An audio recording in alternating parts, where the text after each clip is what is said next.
Shalom.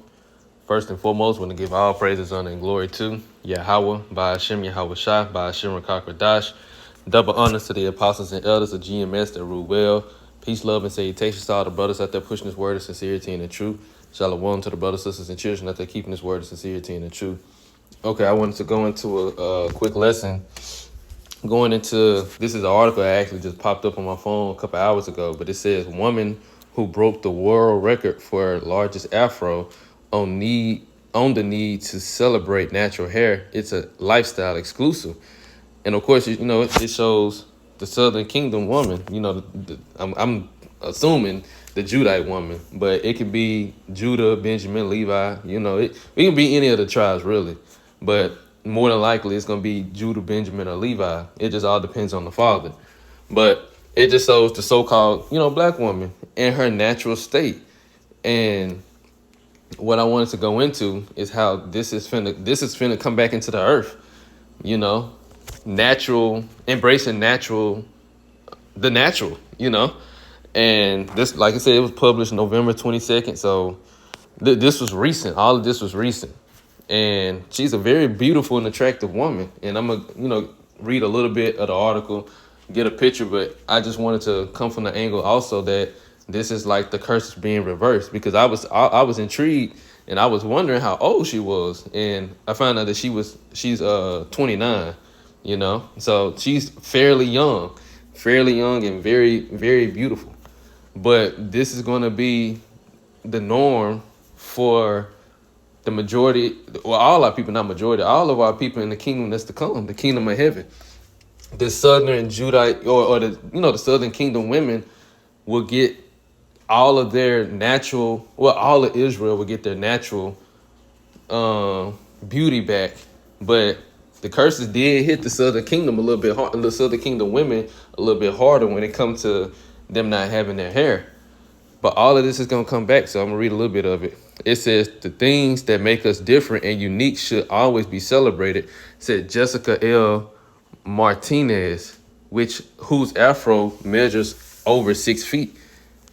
And it says a woman broke the Guinness world record for the largest afro on a living person, which is a female, which is her.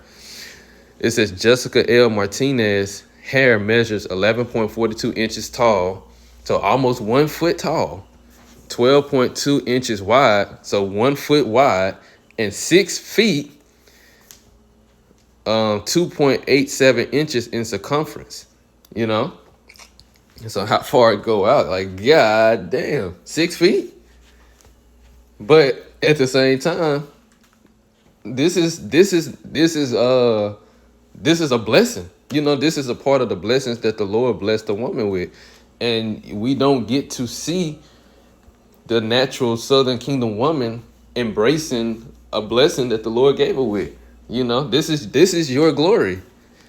It says she told people in an exclusive interview, the things that make us different and unique should always be celebrated. So it says a woman's afro broke a world record, and she's now using the honor to speak about the importance of celebrating natural hair. And this just goes to show you how the curses are reversing. The Lord is taking the curses off our people. For one, for her to even have hair that natural and that long, that's a blessing. But beyond itself, and that's her glory. But then two, for our women to come back into their mindset of wanting to have natural hair and embracing that, like that's on a whole nother level. It says, for me, breaking this record confirms that the things that make us different and unique should always be celebrated. Martinez, 29, tells people exclusively. It amplifies what I have always known deep down, that natural hair is not a trend, it's a lifestyle, she continues. See, it says deep down, because it's embedded in our people. It's embedded in us to embrace the natural beauty that Yahweh Ba'ashem Yahushua has given us. The natural things that the Lord has given us. It's in our nature to embrace that, But this world and this society takes that away from our people. It takes it away. As the scriptures say, the righteous is more excellent than his neighbor, meaning the Israelites are more righteous and better. We're better than all the other nations, but the way of the wicked seduces them. So Esau, Edom, and his society and his deceptiveness seduces our people. especially our women. So I just wanted to go down and read the last paragraph, but I just, wanted to pull up this picture because she's extremely beautiful, with her natural hair, look like everything natural, and she has a nice shape. This is how our women are supposed to be. And just imagine how it's going to be when our women get back into their natural, embracing their natural selves, instead of what this society has taught them to do: the fake eyelashes, the fake eyebrows, the fake hair, fake nails, fake body modifications, everything, fake persona, everything fake. But this woman, this is what true beauty looks like. Well, physically at least, you know. But I'm pretty sure a woman like this, she doesn't seem like she's toxic or anything. Just off of the picture alone, she doesn't seem toxic or anything. You can't judge a book by its cover, but this naturally, this woman is beautiful, and I can only imagine that her character and who she is matches the exterior. So it says, according to Martinez, who works as a justice advocate and is the creator and CEO of Somebody's Auntie, her relationship with her hair feels like a long-lasting friendship. My hair and I have gone through ups and downs over the years, and at the end of a long day, it's just the two of us preparing for whatever tomorrow might bring, she says. And in the kingdom of heaven, you're going to have servants. All women are going to have servants to handle all these things. You're not going to have to worry about doing your hair. Women love to get their hair did, and a lot of times they don't want to do their hair because it's a lot, and it does take a lot of effort. But in the kingdom of heaven, you're not going to have to worry about that. These other nations are going to get put to work, and they're going to be doing that. Just like, look how beautiful that is. And then they're putting a crown on her head. So, it's all symbolic, just to think about it. It's all symbolic because not only is the Israelite man getting himself together and in order, but the Israelite woman too, this woman could very well possibly be a wife of a brother in the future, or now, I don't know. I don't know anything about her, but just bringing out the idea. Our women are making that transition too, and it's going to be women saved, especially of the Southern Kingdom. I know we have to bring balance to the situation because we always get on the Southern Kingdom women and how they out of order and how they, what I'm saying, which is all true, but you have to bring balance to the situation. Instead, they putting a crown on her head. It's all symbolic. Women are going to be princesses in the kingdom.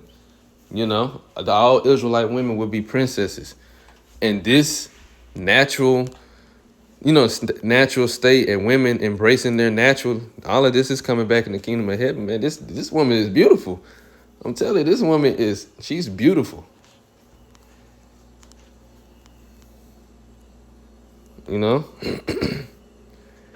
Extremely beautiful. And you can only imagine, just think about some of our forefathers' wives, maybe, like Sarah, Rebecca, Rachel, Leah, some of the different women in the ancient world, they had those, righteous qualities about themselves, but they just coupled with the beauty, natural beauty. Like, come on, man. So all of them, they're not too different. Most of these just the same way, but she is extremely beautiful, and it looks feminine. That's what's so attractive about it. So let me get that first.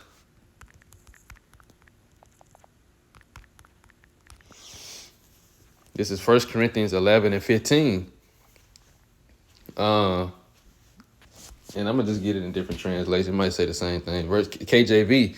But if a woman have long hair, it is a glory to her, for her hair is given her for a covering. NLT. And isn't long hair a woman's pride and joy? For it's been given to her as a covering. The AMP. But if a woman has long hair, it is her ornament and glory. It is her ornament and glory. For her long hair is given to her as a covering. So as you can see, This is a blessing. RSV. But if a woman has long hair, it is her pride, for her hair is given for her a covering. So women are supposed to embrace this. You know. Let's see. Yeah, they all say the same thing for the most part.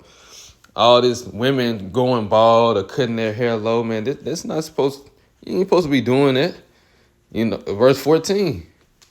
Well, hold on. Let's see.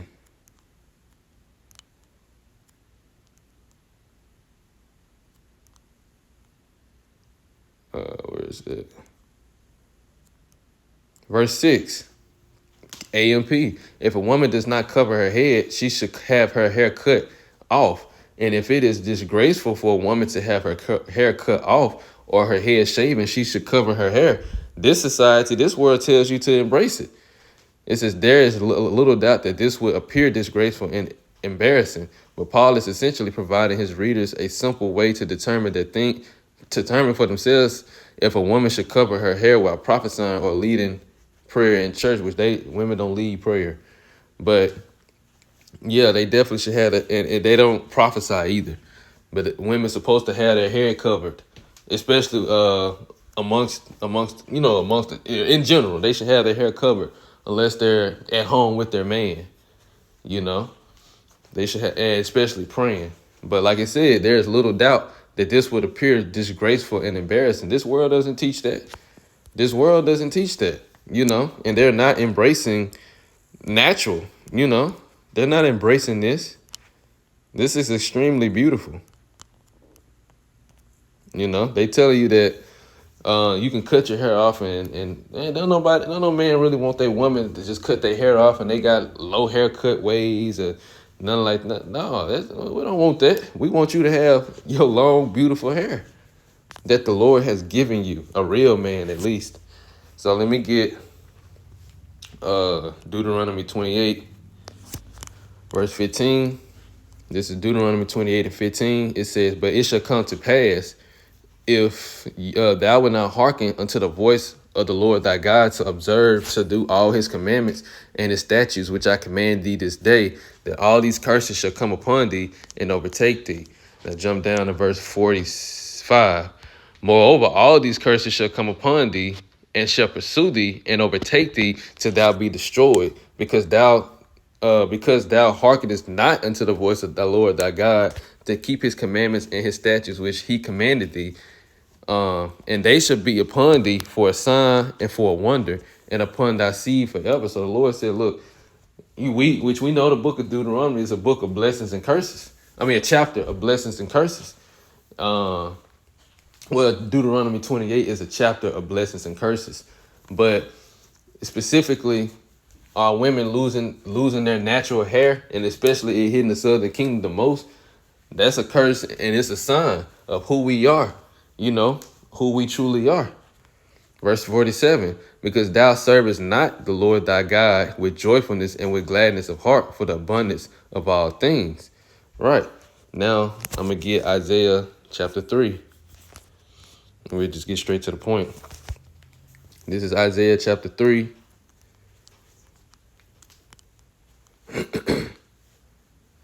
Verse 24. And I'm going to just pull it up in various translations. I just try to see which one is the best one. The AMP look like the best one.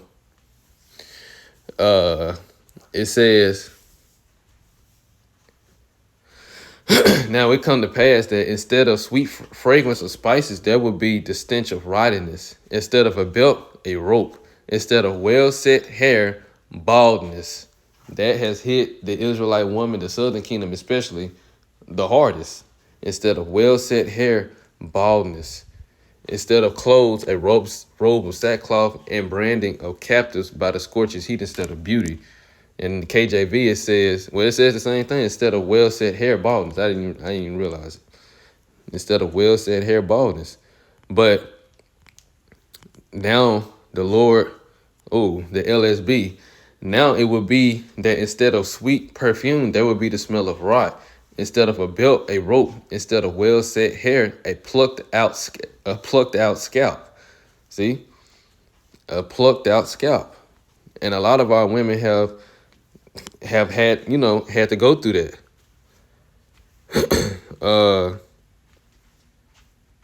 BES, and there shall be instead of sweet smell dust, instead of a girdle thou shalt gird thyself with a rope, instead of a golden ornament for the head, thou shalt have baldness on account of thy works.